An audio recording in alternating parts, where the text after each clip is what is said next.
प्रणिपात भक्तगणों, हर रोज एक श्लोक में जुड़ने के लिए धन्यवाद। आज हम सुनेंगे अध्याय 2 श्लोक 8।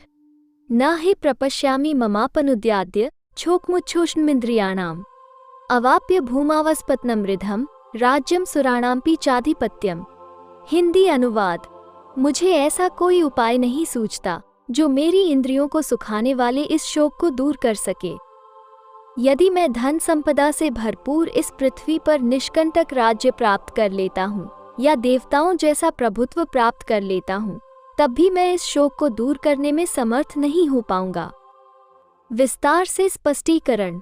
जब हम किसी विपत्ति में फंस जाते हैं, तब हमारी बुद्धि उस विपत्ति के कारणों का विश्लेषण करने लगती है।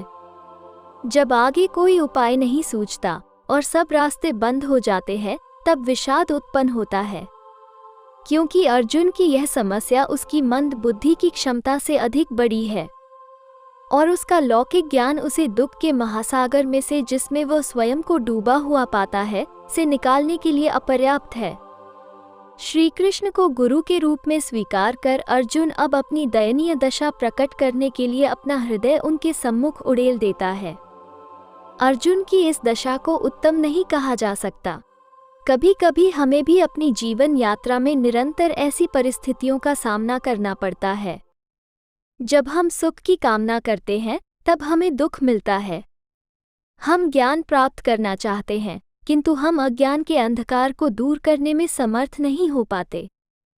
हम सच्चा प्रेम पाने के लिए तरसते हैं, किंतु हमें बार बार निराशा मिलती है।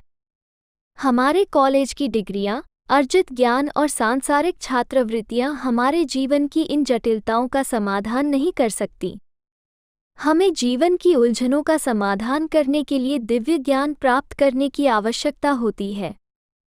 दिव्य ज्ञान का कोश हमें तभी मिलता है जब हम सच्चे गुरु को खोज लेते हैं, जो सदैव इंद्रियातीत रहता है।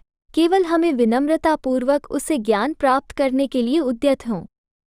अर्जुन इसी मार्ग का अनुसरण करने का निर्णय करता है। हर रोज एक श्लोक में जुड़ने के लिए धन्यवाद। आपका दिन शुभ और मंगलमयी हो।